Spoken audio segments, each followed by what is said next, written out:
Hi, I'm Anka from MedRise Studio, and this is the place to be to hear about the latest Web3 trends in healthcare. Today, we'll explore how digital biomarkers based on eye tracking are transforming healthcare. Eye tracking technology, which is basically tracking movements of the eyes, like the gaze, saccades, etc., has evolved far beyond its very early applications, which were in marketing or UX design. Now it's becoming a tool in healthcare, which offers real-time insights into cognitive states and the way the brain works. So joining us today to discuss this topic is Julia Kern, co-CEO at SOMAREALITY, a startup out of Vienna that's leading the charge in deploying scientifically validated cognitive insights through eye tracking. Julia, welcome to the show. Thank you very much for having me and for the warm welcome. We met a couple of weeks ago, and I was really fascinated with the work that you guys are doing. So I wanted to start a bit with the foundations. Eye tracking has been around for a while, but it's only more recently seen a great adoption in healthcare and in cognitive sciences. Can you walk us through how Soma Reality's eye tracking technology works at a very tech and fundamental level? Yeah, sure. So, first of all, can I book you for that intro? Because that was amazing. And from now on, I want to just use that when I describe the company or what we're about to do. But no, so in short, and let's start there and then we can dig a little deeper. What we're trying to do is we're trying to build the world's first cognitive monitoring solution based solely on eye tracking. And the parallel that I like to use here, that I think is intuitive and easy to understand for everyone, is what we're trying to achieve is what cardiovascular insights and smartwatches and all of those applications have already achieved for our cardiovascular health. So basically, we want to provide everyday insights for our cognitive states because we don't know much about them yet outside of the lab or a very medical setting. And we want to bring this into everyday application so that you and me know at every time of the day how our cognitive state is faring. That's essentially what we're trying to do. And we have developed a couple of digital biomarkers for that to explore different cognitive states that we then deploy in different use cases. So, how does this work? Do you analyze the eyes of the person? How do you convert that into data that you can interpret through an algorithm? Can you walk us through the process? Yeah. So the eyes are actually a super interesting tool when it comes to wanting to measure a person's cognitive insights. And what's even like cooler about the eyes is that they're ubiquitous to everyone and that it's a non culturally or background binding organ. I think with a lot of examinations or tests out there, there is a sort of bias when it comes to maybe a person's gender, background, culture, language, whatever it is. But the eyes are kind of like the universal truth because everyone has the same eye movements, regardless of whether you're from or what's your background or your gender. And I think that's a super exciting place to start. So when you take that, and then we know from science since about the 1970s is when this really kicked off, and research that the eyes and their intricate movements. So that means movements that you can't really control. There are some movements you do control, but others you really don't. Tell us about a person's cognitive states. When you combine these two things together, you get this amazing pool of opportunities of what you can do with that. And as you so correctly said in the beginning, eye tracking has been already used very efficiently and successfully in things like marketing and UX design, but also some, I would say early medical applications where you put an eye tracker on a person's face. That can be an eye tracker such as a smart glass, as we've seen adoption now already this year. I mean, you probably all heard about the Apple Vision Pro headset, but other smart glasses as well that are not bound to VR. But they can also be a more techie looking or nerdy looking device that you put on someone's face or a remote eye tracker.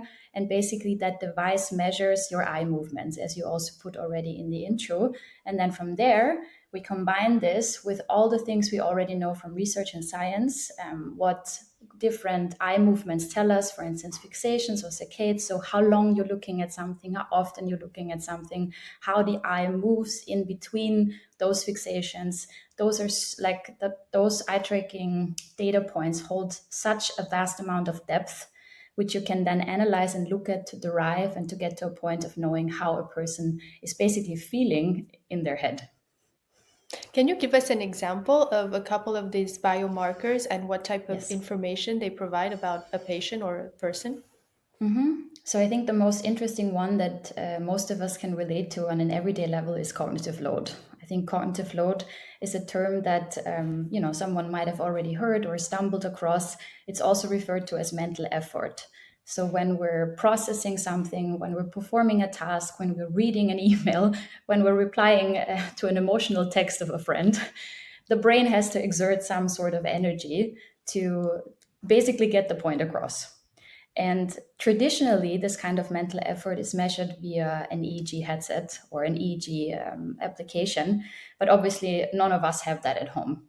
So when you add eye tracking to the equation and you look, for instance, in terms of cognitive load at pupil dilation, so that means how the pupil reacts to a certain stimuli, you can tell a lot about a person's mental state.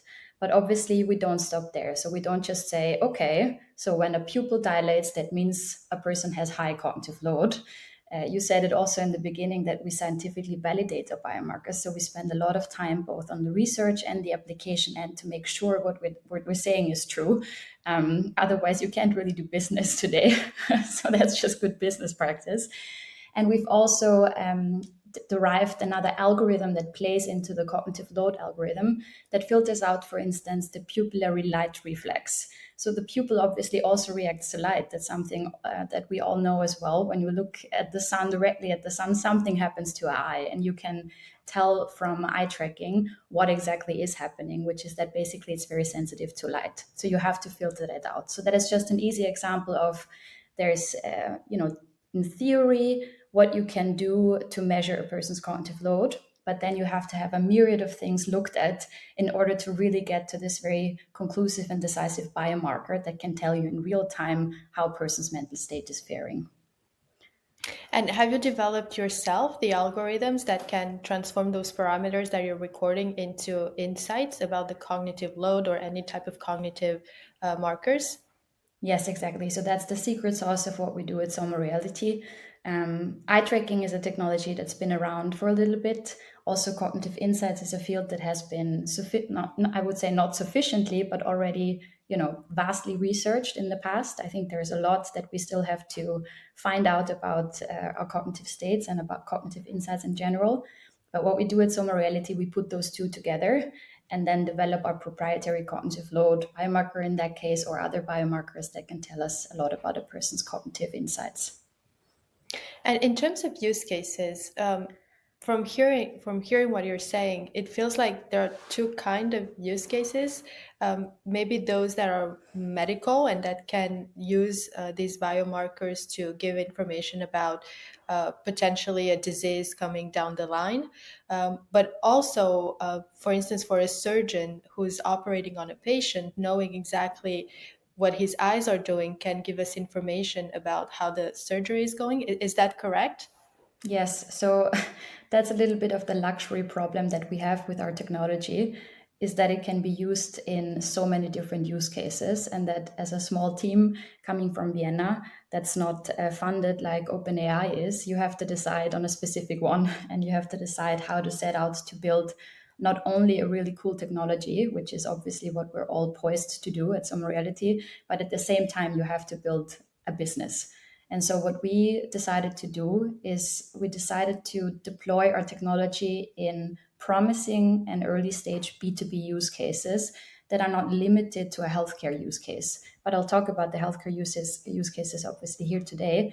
But that just to build that bridge that really helps us to gather also healthy data or data from healthy individuals, which will then later on inform, because this is definitely where our roadmap is headed, patient data or analysis of patient data. But that's essentially just a business decision that we made. And so when it comes to healthcare use cases that we're already looking into, you mentioned it, there's a super interesting one that's a little bit maybe at the crossroads of B2B and healthcare, which is the use case that concerns how a surgeon is doing while they're operating on the patient. So in that specific one, we're looking at a Da Vinci robot. So that's a very famous robot that surgeons nowadays use to operate on a patient. But that procedure requires a surgeon to be very far away actually from the patient, and that also requires a large operating team to help that very specific surgery to function and to actually not fail. And so, what is happening when a surgeon is working with this Da Vinci robot, they're kind of secluded from the rest of the group. So, a very integral part of what a surgery is all about is removed from this process. And that is like the communication and the interaction in the team. I think it's so cool to talk about this because I think this is a part of high stakes procedure that is not really talked about much. And so we added our eye tracking algorithms to this robot. We did this by adding a clip in and by looking at the eye tracking data that comes out of it. And we're projecting this on the screen in the operating room for all the other personnel to see. So everyone else in the room knows what the surgeon is currently going through. Is he like on the brink of having cognitive exhaust? Is he able to be talked to because his cognitive load, for instance, is relatively low and he's performing, a standard procedure that he's done like 100 times before? And that really facilitates this, as I said in the beginning, management of a task that is super high critical and super stressful. And it aids that with adding a data layer that has not been there before. So I think that's in short just really interesting to look at like what you can do with early stage cognitive insights. And then when you take this idea and spin it further, it's really exciting what I think you can do with it. How do surgeons receive this? Because it can be received positively in the sense that it helps the team around them understand what they're going through and have more meaningful or appropriate interactions. But it can also feel like someone's looking into their brain and to how they're doing. Are they concentrated? Are they focused? Are they tired? And so on. Yeah, that's a super interesting and relevant question. And I was nervous about that too. But actually, the feedback was overwhelmingly positive because surgeons is a very specific group of people. They are used to being measured in every sense and way Right. possible. So, especially when it comes to them operating machinery that is not just an extension of their arm, they are used to more or less working in sync with that technology. Mhm. And they are used to having things about themselves measured, and they can separate really well what is important for the task at hand and what is, as you put it, looking into someone's brain. But obviously, that is, I think, the big question that I get asked at every chance and conference. Oh my God, will you be able to basically tell what I'm thinking? That's not what I'm trying to say. This is still a step further, but obviously something funny to talk about. And when we met in Vienna, you were talking about the way that this technology integrates with VR headsets. Why do you want to integrate it with VR headsets, and what are the use cases that you're addressing in that configuration? So hardware in the VR space, and I say that, because we are compatible with almost every VR device out there that already has eye tracking capabilities included. So we're not limited to one device, holds another, I love this phrase today, but pool of opportunities, because something that VR does really well, and I think this is also something that you are very excited always to talk about, is it provides this alternate universe almost, but an alternate universe where a person can't really tell if it's done well, if this is reality or if this is VR. And so when you think about this from a scientific or almost experimental point of view, if you can create an environment that can be applicable to someone sitting at home or basically anywhere in a lab, in a medical setting, in an operating room, in a waiting room at a doctor's office, and if you can replicate a scenario in VR that feels to a person like the real world, you get the same data points as in real world. And then when you add eye tracking on top of that, it provides this almost closed off environment where you can really validate your theories, put them to the test without having to have the real world application just yet. In case of eye tracking, that will still take another few years, hopefully not that many years, because the technology is evolving very quickly to get to a point where you might have contact lenses, or if it's according to Elon Musk, chips implanted in our head that can measure the same things. but it's still a long way to come there. So VR is a super technology as of today to help bridge this gap between trying to build and form a reality where a person can feel like it's the real world, and adding analytics to it that actually have a real meaning. And in terms of business, you explained that healthcare is only one of the verticals that you're addressing. What does your roadmap look like? What are some of the industries that you feel are the early adopters and also the use cases that you think on working on? Mm-hmm. So I think definitely broad industry use cases, for instance, in production on the shop floor, are early adopters. I'm thinking automotive here. So those are already industries that are again used to having things measured because they come from a point of wanting to optimize a process. Yes, that applies for many industries, but also they come from a point of minimizing risk.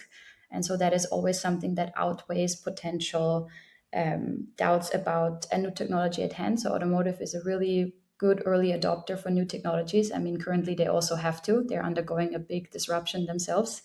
Aviation is another. I think not many people think of aviation as sort of like this monitoring or having a monitoring affinity, but actually they do. Pilots have to undergo a vast amount of training to even be allowed to fly a plane. I think about that every time I board one, and I'm so grateful that they do. And they also have to learn certain flight maneuvers and procedures over and over again. But actually, there also the paradigm is shifting away from having to do just a set amount of numbers on a certain training course to a more user centric and individual centric approach of where we're, for instance, with eye tracking data, trying to understand when a person already got it, and you can actually cut that training time because they've already successfully integrated this into their mind. So that's another one. And obviously, healthcare, we already see early adoption, but with healthcare, you always have this long trail of having this then become a medical product and having it regulated, which is obviously super important. But from a startup point of view, it just takes a lot of time. So we're trying to do this simultaneously. But you did mention that you scientifically validate these biomarkers that you're just putting together. How Yes. does that, what's the process for this scientific validation? And is that with the objective of getting your CE mark and being a medical device? Yes, definitely. I can answer that with a definite yes. So, how we're doing it is, again, like a twofold approach. I kind of like this metaphor, and maybe it's an old one, but it still works really well, of where we're all imagining as a team at SOMAREALITY to be sitting in like a garage. And we're all just trying to experiment with this technology that we're also excited about. And so if we wanted to only deploy this technology, and I say only with, I don't know, how do you say this in English, in little Gänsefüßchen, With as we say in Gimmick, I don't German. know the English word, but yeah, go Yeah, perfect. We ahead. said it in German and now in French. Um, that would probably then suffice in terms of, it works and we can deploy that in a certain use case. But if you want to take this to not just medical but other high critical use cases, then you have to scientifically validate. And how we do that is we work with research partners from all over the world. So we've worked with the Medical University of Vienna.